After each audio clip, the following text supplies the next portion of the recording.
Hello नमस्कार। तो कैसे हो आप सभी। स्वागत है आप सबका आपके अपने YouTube channel him study group में। तो आज आपके लिए एक और मॉक टेस्ट लेके हाजिर है जिसमें कि आपके 20 क्वेश्चन रहेंगे। और बाकी आपको पता है कि डेली आपके लिए वीडियो अपलोड हो रही है शाम को 7:30 बजे। तो एक दिन आपके जो वो इंग्लिश का चलता है और एक दिन आपका जो वो इंग्लिश साइंस और आपका HPGK का मिक्स मॉक टेस्ट रहता है। तो इंग्लिश का आपका पूरा बेसिक से स्टार्ट हो रहा है जिसमें आपके टेंस पढ़ाए जा रहे हैं पहले। तो आप प्लेलिस्ट बना दी गई है, वहाँ से आप प्लेलिस्ट में जाके वीडियो को देख सकते हैं। इंग्लिश का भी आज अभी तक का जो आपका फर्स्ट चैप्टर अपलोड हो रहा है। एक दिन आपका मॉक टेस्ट अपलोड होया करेगा और एक दिन जो आपका इंग्लिश का जो आपका ग्रामर वो मैं पूरा जो करवाने की कोशिश करूँगा यूट्यूब पे, ठीक है। तो इंग्लिश का जो ग्रामर उसमें बेसिक से एडवांस लेवल तक करवाया जाएगा। पहले आपको बेसिक बताया जाएगा और उसमें जो फिर एडवांस लेवल का बताया जाएगा। तो प्लेलिस्ट बना दी गई है, वहाँ से आप इंग्लिश के जितने भी आपके मॉक टेस्ट हैं उनको अटेंड कीजिए। और बाकी टेंस की वीडियो अभी टेंस चला है आपका, उस वीडियो को भी आप प्रॉपर वॉच आउट कर लीजिए। ताकि क्योंकि जब जब तक आपके टेंस क्लियर नहीं होंगे तब तक आपका जो आगे एक्टिव वॉइस और पैसिव वॉइस और नरेशन वो भी क्लियर नहीं हो सकती। तो टेंस के रूल जो आपको जो है क्लियर करना बहुत ज़रूरी है, जो कि आपके एक्टिव वॉइस और पैसिव वॉइस के लिए भी मोस्ट इंपॉर्टेंट रहने वाले हैं। तो चलिए स्टार्ट करते हैं आज का फर्स्ट क्वेश्चन। आपको एक बात बता दें कि वीडियो जो आप डेली अपलोड होया करेगी, एक दिन आपका इंग्लिश का और एक दिन आपका मॉक टेस्ट प्रॉपर। तो स्टार्ट करते हैं आज का फर्स्ट क्वेश्चन। तो फर्स्ट क्वेश्चन है कि हिमाचल प्रदेश की सबसे पुरानी जो जल विद्युत परियोजना है वो कौन सी है। तो हिमाचल प्रदेश की सबसे पुरानी जल विद्युत परियोजना गज जल विद्युत परियोजना है, बिनवा है, शानन है या चमेरा जल विद्युत परियोजना। तो हिमाचल प्रदेश की सबसे पुरानी जल विद्युत परियोजना जो वो शानन है, ठीक है। शानन जल विद्युत परियोजना जो ये हिमाचल प्रदेश की सबसे पुरानी जल विद्युत परियोजना है। चलते हैं नेक्स्ट क्वेश्चन की ओर। नेक्स्ट क्वेश्चन है कि झांझर किस जिले का प्रसिद्ध लोक नृत्य है। तो झांझर जो ये कुल्लू का प्रसिद्ध लोक नृत्य है, शिमला का, चंबा का या कांगड़ा का। तो झांझर ये कहाँ का जो वो प्रसिद्ध लोक नृत्य है, तो ये है आपका चंबा का। चंबा का जो वो ये प्रसिद्ध लोक नृत्य है आपका झांझर। चलते हैं नेक्स्ट क्वेश्चन की ओर।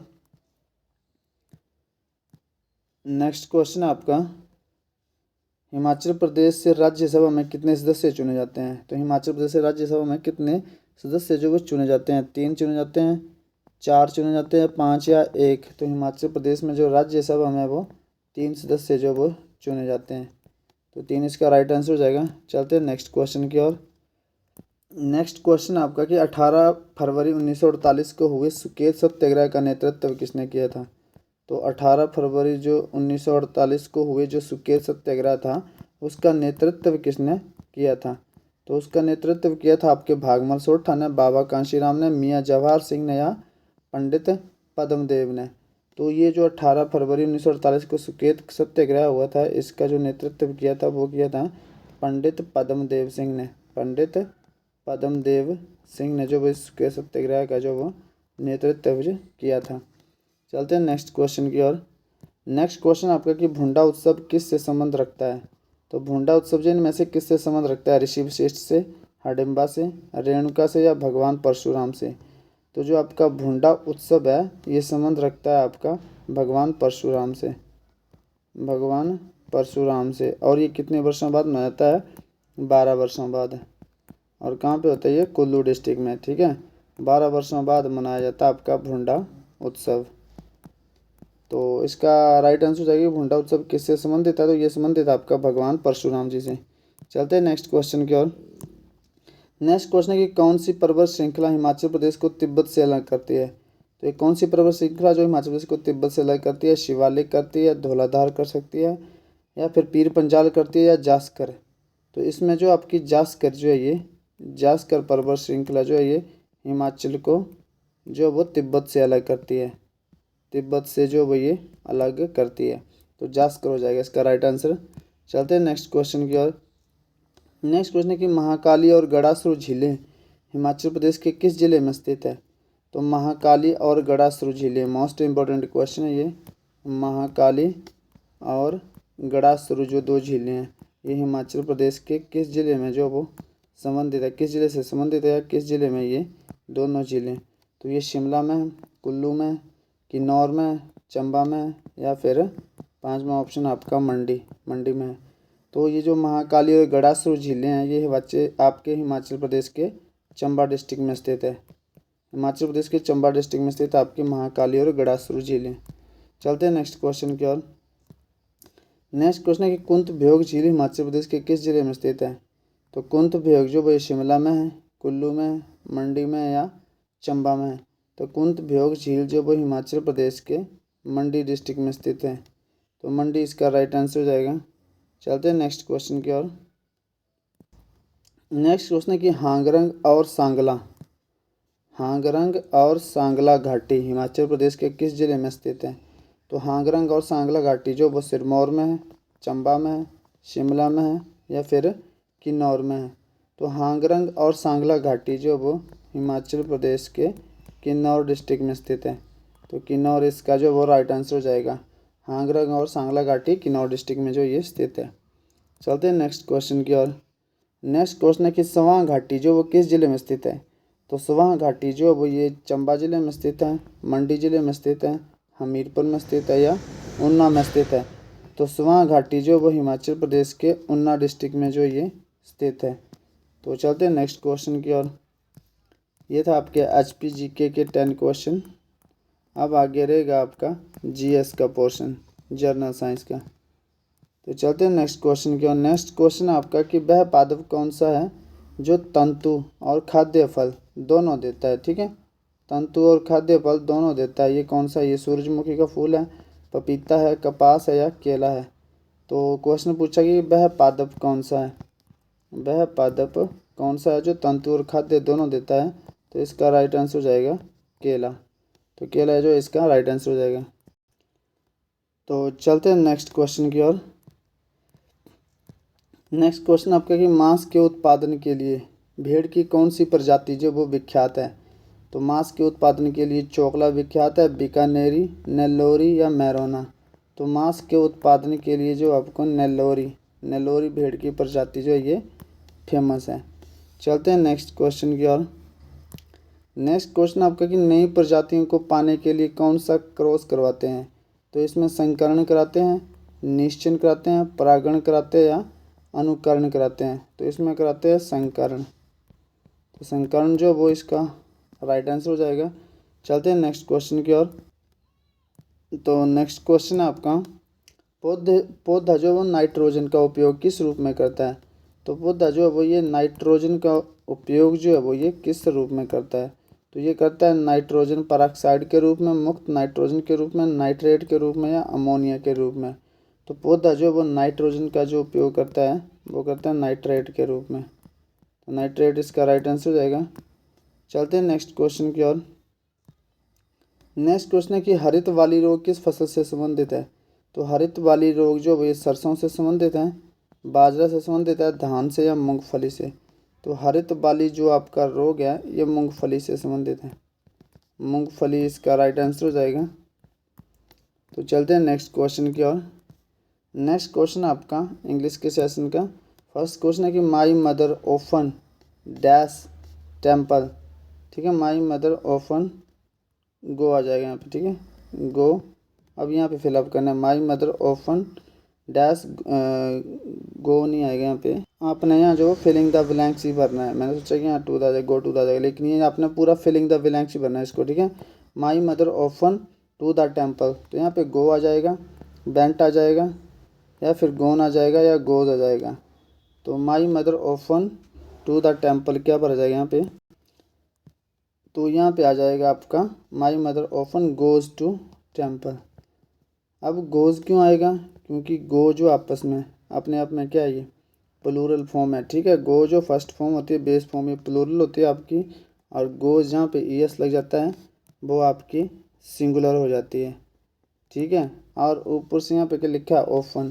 तो जहाँ भी आपका ऑफन आ जाए, ठीक है, रेगुलर आ जाए, यहाँ पे देख लीजिए थोड़ा सा, जहाँ भी आपका ऑफन आ जाए, डेली आ जाए, ठीक है, रेगुलरली आ जाए, ठीक है, जो आपकी डेली हैबिट्स होती है, जो होती है आपकी डेली हैबिट्स जिसको आप रूटीन में करते हो, वो सारे जो आपके वाक्य हैं वो आपके लिखे जाते हैं प्रेजेंट इंडेफिनिट टेंस में। तो यहाँ पे क्या है? My mother often goes to temple. मेरी माता जी रोज़ जो वो कहाँ जाती है?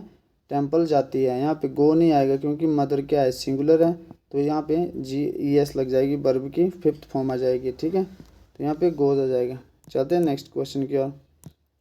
नेक्स्ट क्वेश्चन आपका कि Anil should dash to the school. यहाँ पे गो आ जाएगा, वेंट आ जाएगा, गोन या गोज।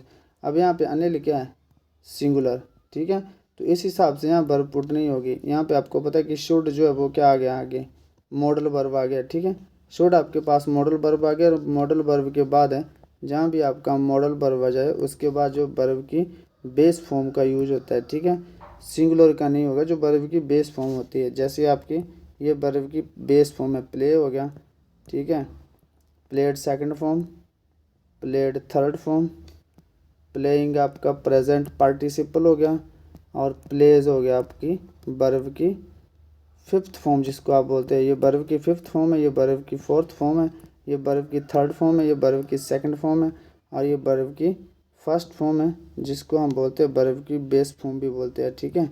तो यहाँ पे जो आपका जहाँ भी मॉडल वर्ब आ जाए और मॉडल वर्ब के बाद जो वर्ब की हमेशा बेस फॉर्म आती है, फिफ्थ फॉर्म नहीं आएगी। फिफ्थ फॉर्म होती है प्लेज वाली, जिसमें एस या ई एस लग जाता है, ये होती है वर्ब की फिफ्थ फॉर्म। तो इसके बाद सिर्फ वर्ब की बेस फॉर्म आएगी, यहाँ पे गो आ जाएगा। Anil should go to temple. चलते हैं नेक्स्ट क्वेश्चन की ओर। नेक्स्ट क्वेश्चन आपका कि Rohan fell from the stair. Fell which type of verb. Fell जो आपकी वर्ब बतानी है आपने, ठीक है। एक होता है आपका फॉल, फेल, फॉलन, ठीक है। इसका मतलब होता है गिरना, कहीं से गिर जाना। और एक होता है आपका फेल, फेल्ड और फेल्ड। इसका मतलब होता है गिराना, किसी को धक्के मार के गिरा देना या किसी चीज़ को हाथ से गिरा देना। तो यहाँ पे क्या, Rohan fell from the stair, Rohan सीढ़ियों से गिरा है या गिराया गया है। तो रोहन जो है वो सीढ़ियों से क्या है, गिरा है, ठीक है, गिराया नहीं किसी ने। और ये जो होती है फॉल, फेल, फॉलन, ये होती है आपकी ट्रांजिटिव यूज, सॉरी इन ट्रांजिटिव, ठीक है, इन ट्रांजिटिव। इन ट्रांजिटिव मतलब जिसका ऑब्जेक्ट नहीं होता, जिसका अपना कोई ऑब्जेक्ट नहीं होता। और ये होती है आपकी ट्रांजिटिव यूज, जिसका अपना ऑब्जेक्ट होता है, ठीक है। Anil fell from stair, Anil जो वो सीढ़ियों से गिरा, तो ये आपके यहाँ पे ट्रांजिटिव वर्ब यूज हुई है, किसी ने गिराया नहीं, वहाँ पे गिरा है खुद, ठीक है। Anil fell from the stair, सीढ़ियों से गिरा है, तो यहाँ पे ये जो है ट्रांजिटिव यूज हुई है। चलते, अब इसका ऑब्जेक्ट कैसे नहीं है वो भी देख लीजिए आप। रोहन क्या आपका सब्जेक्ट, पार्ट ऑफ स्पीच क्या, नाउन। फेल क्या है, फेल आपका आपका ये है, फेल आपका क्या है इसमें, वर्ब, ठीक है। अब वर्ब है तो वर्ब का रिप्लाई से क्या आता है, बट से रिप्लाई आती है। मोहन ने गिराया, गिराया नहीं है, यहाँ पे गिरा खुद है, गिरा। आगे क्या, आगे प्रपोजिशन, फ्रॉम क्या आपकी प्रपोजिशन, और प्रपोजिशन के बाद प्रपोजिशन का ऑब्जेक्ट आता है, इसका ऑब्जेक्ट नहीं यहाँ पे। अब जैसे दूसरा, इसका एक एग्जांपल देता हूँ फेल्ड का, ठीक है। यहाँ पे मैं बोल रहा हूँ Mohan failed the television, Mohan failed the television. अब मोहन ने जो वो टेलीविज़न गिराया, तो मोहन क्या आ गया, सब्जेक्ट आ गया, पार्ट ऑफ स्पीच क्या आ गया, नाउन आ गया, फेल्ड क्या आ गई, मेन वर्ब आ गई, ठीक है। और इसको चाहिए ऑब्जेक्ट, मोहन ने क्या गिराया, मैंने आपको पहले बताया कि वर्ब से वट का रिप्लाई जो होता है वो बनता है आपका ऑब्जेक्ट, ठीक है। तो मोहन ने क्या गिराया, मोहन ने टेलीविज़न गिराया, तो यहाँ पे ऑब्जेक्ट मिल गया। तो यहाँ पे क्या, ये ट्रांजिटिव यूज़ हुई है, ट्रांजिटिव यूज़ हुई है यहाँ पे, ठीक है। अब पीछे देख चलते हैं हम, पीछे जो एग्जांपल है आपका, इसमें बोला है कि Mohan fell from the stair, Mohan सीढ़ियों से गिर गया। अच्छा, मोहन सीढ़ियों से गिर गया, यहाँ पे फेल से रिप्लाई आ रहा है, नहीं आ रहा है कुछ, ठीक है। और उससे आगे क्या है, इसमें प्रपोजिशन भी है। अगर ये आपकी ट्रांजिटिव है तो इसको ऑब्जेक्ट चाहिए, ऑब्जेक्ट तो है नहीं, ऑब्जेक्ट तो प्रपोजिशन का है, क्योंकि प्रपोजिशन फ्रॉम का यूज़ हुआ है, तो यहाँ पे ऑब्जेक्टिव रूप में यूज़ हुआ है फेल फ्रॉम द स्टेयर। तो फ्रॉम का जो ऑब्जेक्ट है, मतलब जिस प्रपोजिशन का ऑब्जेक्ट जो वो द स्टेयर है, इस फेल वर्ब का ऑब्जेक्ट नहीं है, ठीक है। तो ये जो आपकी इन ट्रांजिटिव जो आपकी यूज़ हुई है, ठीक है, इन ट्रांजिटिव, इन ट्रांजिटिव वर्ब जो वो ये यूज़ हुई है, फेल, फेल्ड, फेल्ड, ठीक है। ये वर्ब की सेकंड फॉर्म का यूज़ हुआ है, यहाँ पे सीढ़ियों से गिर गया, तो ये इन ट्रांजिटिव वर्ब के रूप में यूज़ हुई है आपकी। तो इसका थोड़ा सा ध्यान रखेंगे, ट्रांजिटिव और इन ट्रांजिटिव में। ट्रांजिटिव में वर्ब का एक्शन का ट्रांसफ़र होता है और उसका ऑब्जेक्ट होता है, और इन ट्रांजिटिव में जो वो ऑब्जेक्ट नहीं होता है। चलते हैं नेक्स्ट क्वेश्चन की ओर। नेक्स्ट क्वेश्चन है कि there is milk in the jug that can not be prepared for tea. यहाँ पे बोला गया कि क्या भरा जाएगा, यहाँ पे लिटिल भरा जाएगा, आ लिटिल या द लिटिल या आ फ्यू। तो आ फ्यू तो कट गया क्योंकि ये क्वांटिटी है, क्वांटिटी के लिए हमेशा लिटिल, आ लिटिल और द लिटिल आएगा। अब यहाँ बोला गया कि जो जग में दूध है वो इतना है, मतलब ना के बराबर है, जिससे चाय नहीं बना सकती। तो जो नेगेटिव सेंस में बात होगी तो उसके लिए आप हमेशा लिटिल का यूज़ करेंगे, ठीक है। लेकिन अगर थोड़ी बहुत मात्रा है किसी चीज़ में तो उसके लिए आप आ लिटिल का यूज़ करेंगे। लेकिन जितना थोड़ा है बहुत सारा तो उसके लिए आप द लिटिल का यूज़ करेंगे। तो यह नेगेटिव सेंस में बात करी गई है। तो कैन नॉट आ गया, there is little milk, there is little milk in the jug that can not be prepared for tea, जिससे चाय नहीं बना सकती। तो इसमें लिटिल आ जाएगा।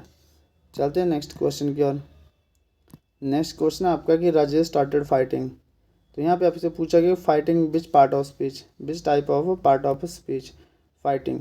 तो फाइटिंग जो आपके यहाँ पे किस रूप में यूज़ हुआ है, एडजेक्टिव के रूप में यूज़ हुआ है, इन्फिनेटिव के रूप में यूज़ हुआ है, वर्ब के रूप में या जेरेंड के रूप में।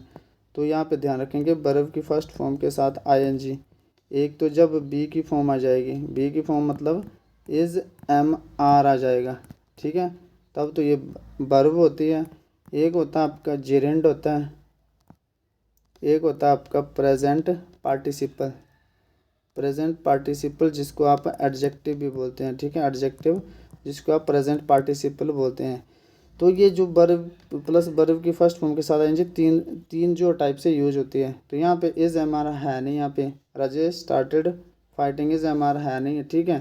तो ये क्या आएगा, यहाँ पे वर्ब तो हो नहीं सकती, ये कट हो गया। सेकंड आपका प्रेजेंट पार्टिसिपल। प्रेजेंट पार्टिसिपल जो ऐसे होता है जब मतलब यहाँ पे कोई मतलब एडजेक्टिव के रूप में काम कर रहा है, फाइटिंग नहीं कर रहा है। क्योंकि एडजेक्टिव के रूप में कैसे काम करता है, जैसे मैं बोल रहा हूँ movie is interesting, movie is interesting. तो यहाँ मूवी के बारे में बताया कि मूवी कैसी इंटरेस्टिंग है। तो यहाँ पे ये बन रहा है प्रेजेंट पार्टिसिपल।